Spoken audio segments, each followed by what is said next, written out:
भगवान राम की कथा हाथ की सुंदर ताली है। पहले के जमाने में माताएं बाजार से खरीदा हुआ आटा नहीं लाती थी। गेहूं को धोया जाता था, सुखाया जाता था, फिर पिसाया जाता था।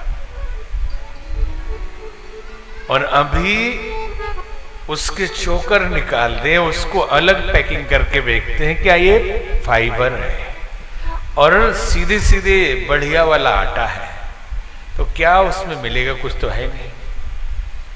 एक घर में विवाह होके आया, बहू आई और आटा गूंथ के रख दिया आंगन में और भीतर गई, तभी देखा कौवा आया और चोंच मारा, लेके चला गया आटा।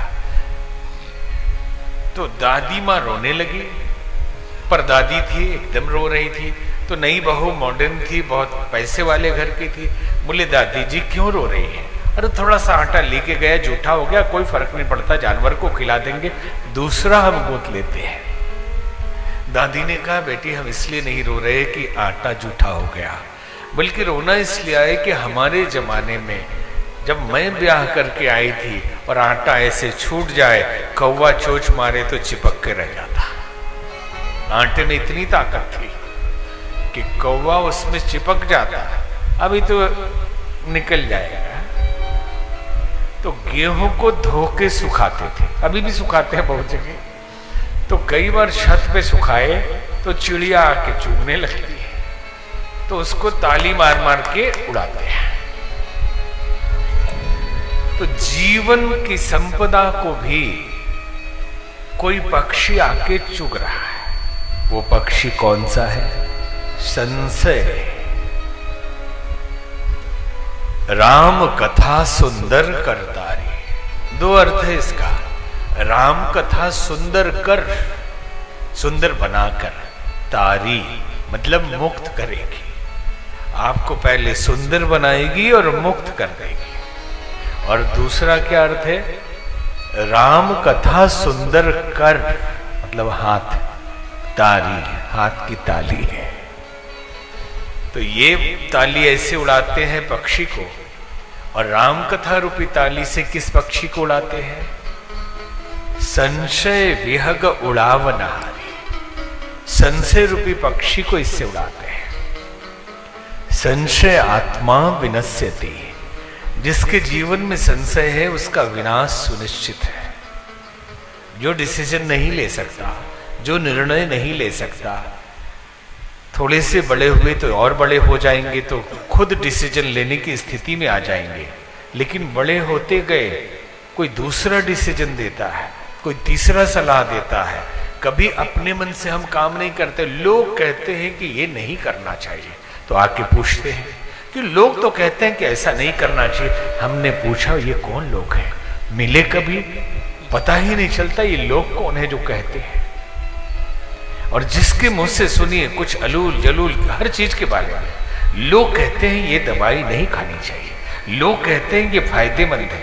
कोई डॉक्टर है वो लोग, कोई वैद्य है, कोई मनीषी है, कोई ऋषि है। ये लोग आते कहां से हैं? वो लोग कभी मिलते नहीं, लेकिन हर जगह वो लोग मौजूद होते हैं। जहां भी जाएं सबके मुंह से ही निकलेगा ये लोग कहते हैं कि आजकल जमाना खराब हो गया है। आप कुछ नहीं कहते? नहीं नहीं, लोग कहते हैं। आप भी तो कुछ कहिए। नहीं नहीं, हम नहीं कह रहे, तो लोग कहते हैं।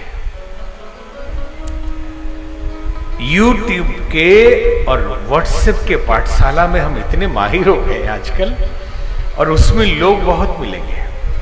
सब्सक्राइबर बढ़ाना है, पैसा आना है, इसलिए एक कोई कंटेंट आया, वो सच था कि झूठ था, फट से 1-8 लाख उस पे बन जाते हैं। और इतने दावे के साथ कहते हैं कि जैसे इसी को सब पता हो। और वो जो किया था जिसने, वो भी हवा में था। और बस, अरे भाई साधारण थोड़े, हमने देखा, एक जगह देखे तब तो झूठ हो, सब जगह दिख रहा है। लोग कह रहे हैं, लोग कह रहे हैं कि विपत्ति आने वाली है, अर्थव्यवस्था बिगड़ने वाली है। ये लोग के कहने से हमारी जिंदगी कैसे बर्बाद होती है। एक लड़का अमेरिका से पढ़ के आया, एक समोसा और पकौड़ा बेचने वाला आदमी बड़ी मेहनत करके बहुत पैसा भेज के अमेरिका बेटे को पढ़वाया, और पढ़ के आया, उसने अर्थशास्त्र पढ़ लिया। तो पढ़ के पिताजी को बताया कि पिताजी इस साल मंदी आने वाली है, अर्थव्यवस्था पूरे विश्व की बिगड़ने वाली है। तो बेचारे दुकान पे काम करते थे, पढ़े लिखे नहीं थे। बोले बेटा तो पढ़ के आया है, अर्थव्यवस्था तो क्या करना चाहिए बेटा? बोले खर्चे में कटौती करनी चाहिए, मंदी आ जाएगी तो क्या करेंगे? तो जो वो 1 क्विंटल आलू का समोसा बनाता था उसने 75 किलो कर दिया। ग्राहक कम आने लगे, कम बिकने लगा, पैसा कम आने लगा, फिर उसने 50 किलो कर दिया, 10 किलो कर दिया। एक दिन सिर पकड़ के बैठा और बोलता है बेटा सचमुच अर्थव्यवस्था बिगड़ गई है, विश्व में मंदी आ गई, दुनिया में आई या ना आई उसके लिए तो आ गई ना। 1 क्विंटल आलू का समोसा रोज बेचने वाला अब 10 किलो बेच रहा है, लोग कह रहे हैं। तो लोगों के कहने से तो ये सुंदर करताली है, भगवान की कथा हाथ की सुंदर ताली है जो संशय मिटाती है। लोग कहते हैं संशय पैदा करते हैं। डिसीजन खुद लेने की औकात पैदा की जानी चाहिए, निर्णय खुद लेने के लिए योग्यता हासिल की जानी चाहिए। नहीं है तो समझदार बनिए, अध्ययन नहीं है तो अध्ययन करिए, नहीं तो हमेशा संशय में बने रहेंगे। चौराहे पर खड़ा आदमी और उसे पता ही ना हो कि जाना कहां है तो क्या करेगा?